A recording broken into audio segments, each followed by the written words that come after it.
kira-kira dari kantor polisi berapa hari kemudian akan ada proses? Kalau menurut saya karena ini kasus anak dan undang-undangnya lex spesialis, pasti akan responnya lebih cepat. 1 minggu, 3 hari? Kalau Senin belum lalu Senin mau cek TKP sama ambil CCTV. Jadi dalam minggu depan ini sudah pasti ada tingkatannya apa sudah naik prosesnya sampai di mana. Senin tanggal... Ya kita tunggu aja. Senin besok nih Bang. Karena kan besok hari Sabtu libur ya. Sehingga tadi polisi bilang mungkin hari Senin secara resmi akan datang mau ambil CCTV dan cek TKP. Dan perlu diketahui bahwa CCTV itu dalam keadaan normal, keadaan hidup, keadaan baik, dan keadaan merekam peristiwa. Jadi kalau besok hari Senin polisi datang tiba-tiba CCTV rusak, ya ada apa? Yang pasti kan saya udah punya CCTV. Oh, kopiannya Bang. Ya, ada kopi. Tapi bukan sebelumnya ngambil aja, tapi sudah seizin dari sekolah. Oh. Sudah diserahkan secara resmi ke Pak Sunan. Bang, tapi dikasih tahu nggak waktu diketemukan semua anak, kedua orang tua, apa sih sebabnya itu si pelaku itu begitu? Apa karena anak abang terlalu ganteng? Nggak tahu ya, cuman yang pasti memang sosok putra saya ini memang dari kecil ikut bela diri ya, sampai saat ini dia rajinnya juga olahraga, keterampilannya juga dalam menembak ya, melatih kesabaran. Dan saya banyak menasihati putra saya bahwa ilmu bela diri yang kamu punya itu bukan untuk berantem atau sok jago, tapi untuk menjaga ibu, kakak perempuan kamu, dan menjaga teman-teman, dan hanya boleh digunakan untuk orang-orang jahat, tapi tidak kepada teman ya. Makanya jelas-jelas kemarin para saksi juga menyatakan bahwa Sean sudah cukup sabar, dan alhamdulillah hari ini saya sudah melihat langsung CCTV, dan saya bangga dengan anak saya karena dia betul-betul walaupun mengalami bertubi-tubi pukulan, bulian, dia tetap masih bisa mengontrol dirinya dengan sabar. Artinya ingat pesan ayahnya. Ingat pesan ayah. Tadi dia selesai dari visum di sini, saya peluk dia bilang, aku ingat pesan ayah, kata ayah kan nggak boleh. Ini ilmu bela diri untuk teman. Gitu ya Bang, rasa bangganya Bang. Iya. Nah tapi Bang, untuk korban kan banyak di IG Abang tuh respon-responnya pada support nih sama Abang. Gimana melihatnya ini Bang? Ya yang pasti saya bersyukur ya, nomor satu anak saya tidak terbaring di rumah sakit atau dalam keadaan parah di ICU ya. Saya sangat bersyukur kepada Allah Subhanahu wa Ta'ala. Namun demikian, perbuatan bullying, kekerasan, pemukulan ya di sekolah itu tidak dibenarkan, tidak boleh, atau harus diberikan efek jera pembelajaran. Nah kalau respon keluarga teman-teman Abang gimana nih Bang?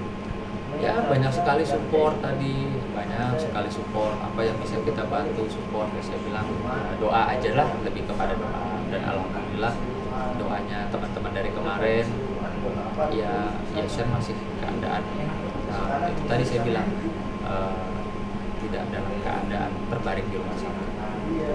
Kalau yang lain-lain insya Allah saya sebagai bapaknya apapun saya akan lakukan buat anak saya. Oh gitu Bang. Nah terakhir nih Bang, ini kan udah minta maaf tadi, ini tetap dilaporin, gimana nih Bang? Maksudnya tidak akan ada pintu damai, apakah akan ada, apa menunggu tiket baik atau gimana? Jadi sebenarnya kan belum ada perdamaian. Kalau perdamaian itu kedua belah pihak harus sama-sama sepakat menandatangani surat pernyataan damai bersama. Ini kan sepihak, artinya mereka menyatakan bersalah, menyatakan pernyataan bahwa memang telah terjadi kejadian itu. Tapi untuk di kepolisian itu memang karena kasus anak akan dibuka ruang restorasi justice itu 4 kali. Di kepolisian 2 kali, di kejaksaan sekali, bahkan di sidang pun akan tetap dibuka ruang untuk damai itu. Tapi ingat bahwa perdamaian itu bukan artinya tergantung dari pihak korban juga kan begitu. Kita sih melihat bahwa masa depan anak, karena di sini udah pasti kan kita melihat dugaan kekerasan juga terjadi, ya kan, bullying juga terjadi, dan jelas di pasal 76 C itu jelas bahwa ada hukuman 3 tahun 6 bulan dan juga ada denda ya, denda juga kurang lebih 76 juta. 72 juta. Sorry. Sehingga ini kan masih dalam tahap komunikasi karena korban kan masih dalam keadaan trauma. Oh, masih trauma ya bang, anak abang? Keluarga, kedua orang tua juga masih istilahnya trauma juga. Ini anak kesayangannya harus contoh sekolah, mendapat malah perlakuan seperti itu. Tapi biarkanlah ini karena kasus anak, pidana anak, artinya penyelesaian pun akan sesuaikan. Maka kondisi anak pun akan sesuaikan. Sehingga kita tunggu aja nanti hari Senin kemungkinan akan dilakukan oleh TKP dan pemeriksaan dulu pasunan diambil keterangannya, lalu korban dan selanjutnya untuk TKP, CCTV dan pemeriksaan saksi untuk menentukan apa kelanjutannya naik sidik dan ditingkatkan jadi ABH atau tidak. Kalau dari Bang Sunan, kira-kira pintu damai dikunci rapat atau gimana bang? Yang pasti saya sangat kecewa ya sama orang tua daripada yang kita duga sebagai pelaku penganiayaan terhadap putra saya. Saya sudah merasa disepelein dan ya sudah, buat saya ya kita jalan hukum aja gitu. Dan yang pasti saya pastikan saya tidak takut dengan Anda menyebut-nyebut nama menteri, saya tidak takut dengan Anda menyebut-nyebut nama pengacara senior. Artinya saya nggak akan ada gigi mundur, mau ditakutin dengan hantu belau pun untuk membela keluarga atau putra saya akan terus maju.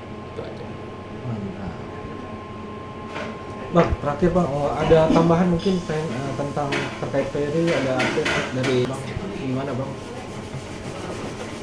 Ya, untuk update-nya kasus Mas Ferry Irawan, saya mendapatkan informasi kemarin dari pihak keluarga yang mendapatkan informasi lagi dari Mas Ferry.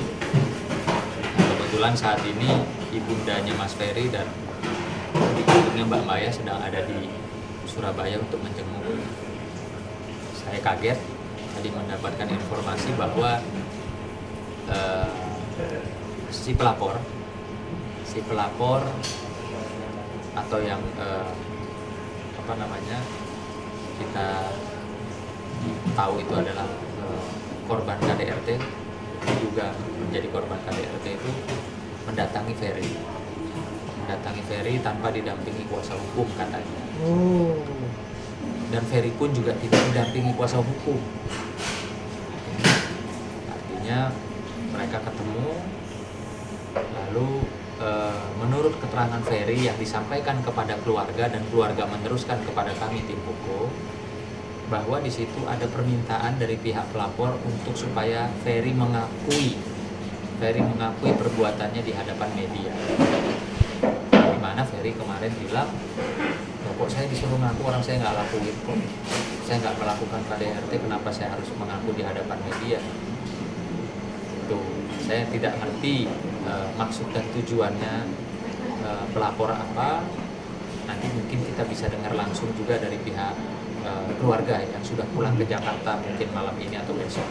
Kita bisa dengar langsung keterangannya, ada apa sih Ferry didatengin sama pelapor tuh untuk apa sih? Atau mungkin ada permintaan maaf dan perdamaian di situ bang? Saya nggak tahu, karena kan saya dapat infonya dari keluarga, keluarga dapat infonya dari Ferry, jadi saya nggak tahu.